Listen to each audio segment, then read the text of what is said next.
Hari ini kita dari Prodi Sejarah Univet Bantara ada kegiatan guide ke Masjid Agung Keraton Surakarta. Let's go! Wait, sebelum itu izinkan saya memperkenalkan diri saya. Oke, lanjut.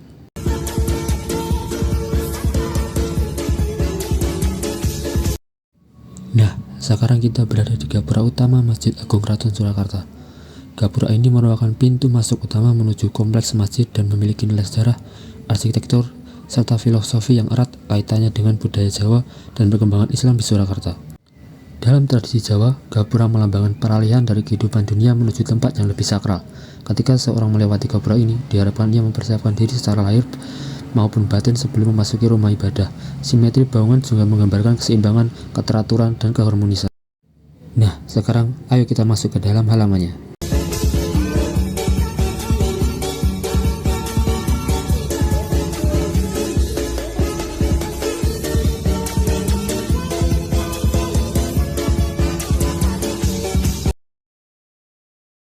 Nah, tepat di belakang saya ada sebuah bangunan.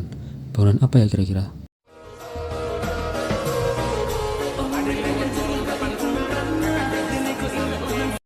Nah, bangunan tersebut adalah dinding pembatas tempat wudhu di Masjid Agung Keraton Surakarta, merupakan elemen penting dalam kompleks masjid.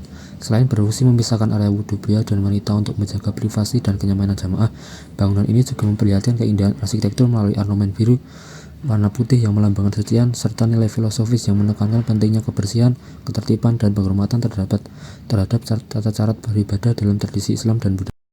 Yuk, kita ke bangunan selanjutnya.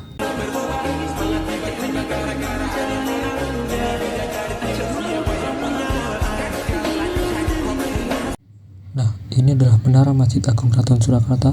Menara ini merupakan salah satu ikon kompleks masjid yang berfungsi sebagai tempat mengumandangkan azan sekaligus menjadi simbol syiar Islam di kota Surakarta.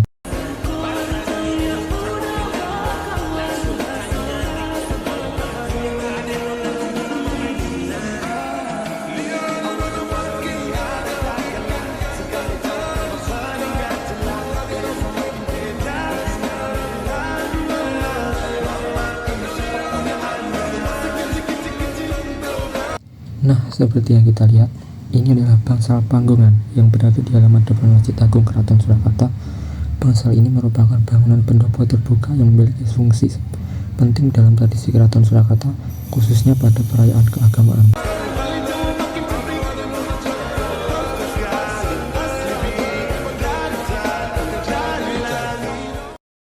Nah, di sini ada yang menarik teman-teman. Penasaran? Yuk kita lihat.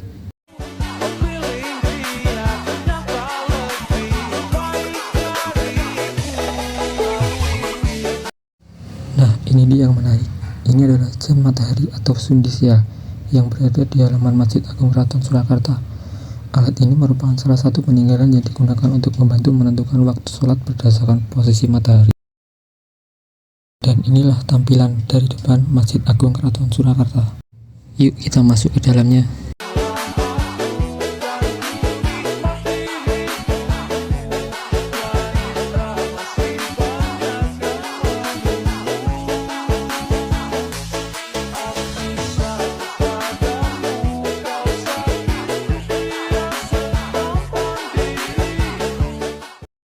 Ini adalah serambi Masjid Agung Keraton Surakarta.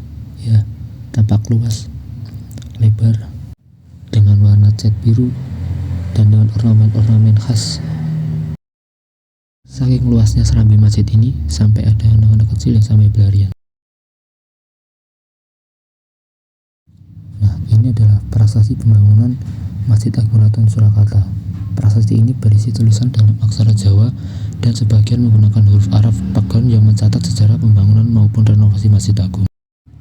Prasasti ini dibuat sebagai dokumen resmi yang mencatat sejarah penting Masjid Agung Keraton Surakarta.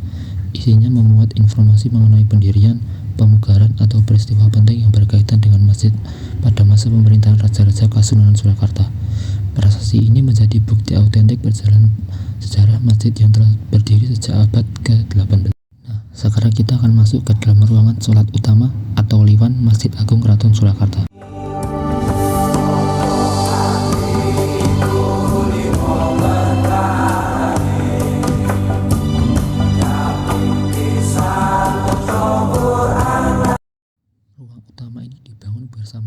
berdirinya Masjid Agung Keraton Surakarta pada masa pemerintahan Sri Susuhunan Prabuwono III sekitar tahun 1763 sampai 1768. Sejak awal ruangan ini digunakan sebagai tempat ibadah keluarga Keraton Surakarta, para abdi dalam dan masyarakat umum.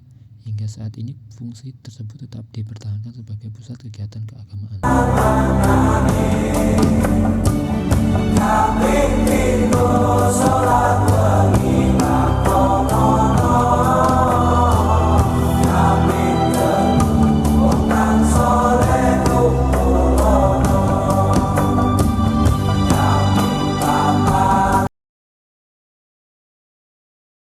Nah, selanjutnya kita akan berada di Kampung Batik Laweyan, salah satu kawasan batik tertua di Kota Surakarta. Kampung ini telah menjadi pusat industri batik sejak masa Kerajaan Pajang dan hingga kini tetap dikenal sebagai ikon batik khas Solo. Nama Laweyan berasal dari kata lawe, yang berarti benang atau bahan dasar kain. Sejak dahulu kawasan ini menjadi pusat perdagangan kain dan berkembang menjadi sentra produksi batik yang terkenal hingga mancanegara.